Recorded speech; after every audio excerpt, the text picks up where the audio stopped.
we know Man United fans are easy to trigger because we've already seen Ten Hag go through his first. Well, maybe his first. He's had a few others when he praised McTominay the other day. There was when he praised Bruno as well. But he said that he's keeping Maguire as of now as the club captain, and there was an array of Man United fans calling him a puppet, saying he's a Glazer simp. A lot saying he's going to foul now in the same way as Ollie because he's being too nice to the players. He needs to be more brutal with them in press conferences. What are you saying about this latest Man United meltdown by the mushrooms? Mushrooms. Yeah, fungus, man, the mushrooms. What's going on? And I like mushrooms, you know. Mushrooms are nice, but not these ones. Not these ones. I mean, listen, as I saw when Laurie Whitwell, he's the first person I saw tweet it. And I just like quote tweeted saying, Man United meltdown in 3-2-1. You just knew it was coming. Without a shadow of a doubt, you knew it was coming. There's certain players in our fan base who cannot receive any kind of praise, credit, or just general good news. Like Maguire gets married and people are under in the comments criticizing him. Nothing to do with football. Nothing to do with Man United. A man is getting married. I think Solskjaer was at the wedding, or at least someone who looked like you in the front row, and they're both getting criticism for it. That's the level of toxicity that exists in this fan base. So I'm not surprised. It's not the first. Ten Hag was called a puppet already after his first interview. Was it his first interview? I think it was his interview, but his first press conference, I believe it was, and he said something like, basically, the squad is not as bad as it seems. They finished second couple of seasons ago. They're not as bad.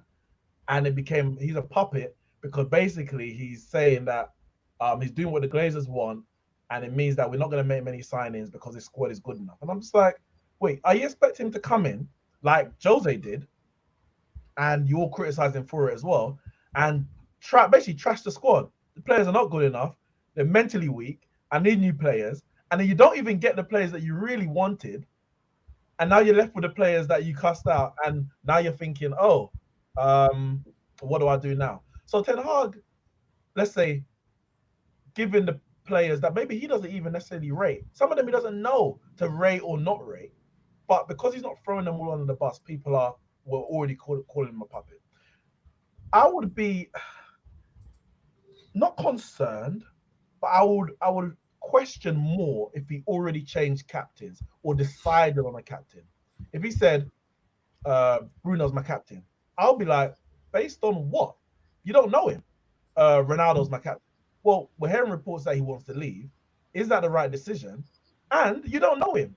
And that goes for everyone other than probably Van der Beek. Now, if he was to bring in Frankie de Jong and say, all right, you're my captain, well, some people criticize and say Maguire shouldn't have been captain because he had just joined the club. Bruno shouldn't even have got it at that point when Maguire got it because he just joined the club. So you still get those murmurings, but that would make more sense because you understand the character of that player. You understand the character of Van der Beek, and then maybe anyone else that.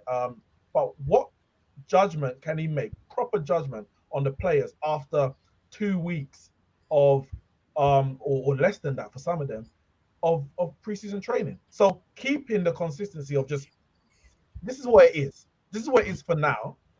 And making a decision later down the line. When Solskjaer came in, Ashley Young stayed captain until he left in January, and he gave it to who he felt was best for the job based on his judgment. I want Ten Hag to make that judgment based on him getting to know the players, not because the fan base don't want Maguire as captain. That would be illogical. And partly, actually, not to take it off Manchester United, but you look at what's happened at Chelsea. I'm not even criticizing what's going on, but when you make so much change in a period where you're already trying to make a lot of change in the transfer market, you can see it's not going to be easy. They've got rid of some people who are already a part of the transfer strategy, and now it's a new strategy in the moment. To change the captain right now when you don't have anything to go on, it just creates more unrest, more unease than is necessary with all the news that's circulating Man United. So that's the way I look at it, and I think people going well overboard on this Ten Hag out and puppet nonsense, because I don't think the Glazers really care who the captain is. Have you not even had a preseason game yet? Nope, that's tomorrow. That's it. So I can play Liverpool tomorrow. Oh wow, okay. That's they're playing Liverpool, aren't they? Yeah, but until a ball is kicked, like Neeks is saying, he hasn't even actually seen these guys in an actual game, and even preseason games, let's be honest, they're not the most intense. They're not that intensive, but at least there's you'll get to see some sort of football. So it's way too early to name a captain. So naturally, he's going to have to stick with what he's got.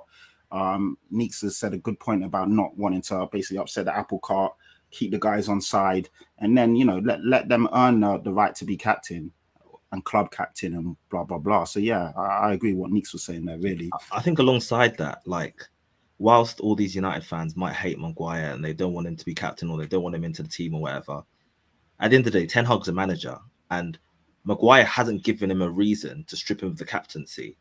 So until that happens, I don't really think anyone can question Ten Hag's decision, because Ten Hag's going off what he's seen. And if what he's seen so far shows that Maguire's a worthy captain, then keep him as a captain. Unless Maguire does something stupid or like anything else, which gives Ten Hag a reason to change it, I don't see any reason why he should, personally. Not only that as well, if he comes in straight away, strips Maguire of his captaincy, what does that do to Maguire's confidence? Straight away, you've got a player there who cost the football club, £80 million, and you're already denting his confidence before you've even seen the guy play. Okay, he had an awful season last season, and the captaincy probably weighed a bit too heavy on him with, Ronaldo and that around. But until the manager, let the manager do his job. Let the manager find out the characteristics of these players and let him deal with the bad apples that are in the cart. And he will learn from all of this. And if Maguire turns out not to be, I'm sure he'll name a new captain, no doubt. Well, you put on a really important element of it there, as you say. There are some of these mushrooms honestly felt that every single bad player at the club was going to go this summer. And this is what I've seen a lot of these fans on socials do, is they set expectations that are never going to be met. We've got to get rid of all the players that I think are dead with this year. Otherwise, this manager's a puppet. Well, that was never going to happen, especially with the amount of people leaving on a free. You're never going to have 15 leave and 15 come in one summer. Impossibility. So what does the manager need to do in the short term? Get the best out of these players. I'm pretty sure, Cal, Jurgen Klopp spoke highly of a lot of the players in your squad that he inherited. I'm pretty sure it probably still does. I mean, it was only a few weeks ago. I heard him in an interview praising Minamino and how brilliant and amazing and Mr. FA Cup and Mr. Carl. He sold him. Like, at the end of the day, him praising Maguire in the short term. The only time these fans are right is if Maguire is still stinking the place out in 3 months and 6 months in a year's time and he's not dropping him. If Bruno is playing awfully and he isn't dropping him, then you can look at it and go, well, he's following the same pattern. Because that's, in the end, where Ole Gunnar Solskjaer went wrong. He didn't have the strength or know-how to or ability to drop the right players at the right time. But I keep seeing people say, he's got to throw the players under the bus, like Jose did. But Jose and Ole went about their lives at Man United differently, and so did Ralph Rangnick. Some called out players, some didn't. Inevitably, they all fouled. I saw people even defending Ten Hag to an extent, but still getting it wrong today, saying, he's going to live and die by this decision. No, he's going to live and die by the performances on the football pitch, not what he says in press conferences. What he says in press conferences is almost immaterial. Ole Gunnar Solskjaer did not change in terms of his personality at all at Man United, but in his first 3 months he was here, no one said anything about his dry jokes.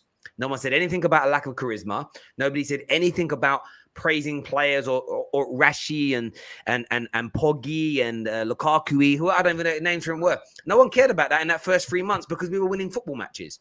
If Ten Hag's playing good football and we're winning and progressing, none of this matters, which is why these mushrooms that are going for him today, they're just an embarrassment. And I do mean this. Like, if I start seeing these guys celebrating and being happy in a few months, I've got the screenshots done. Literally, I took 72 screenshots today. That stuff is saved and archived.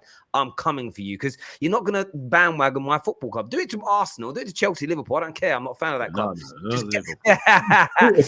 Honestly, it just gets on my nerves. The way they've turned so easily is so many negative, especially like some of these big content creators. Every tweet is negative. There's problems. There's issues. And the news that they're sharing is the opposite to negative. But what they're saying is, it honestly, it's an embarrassment to me.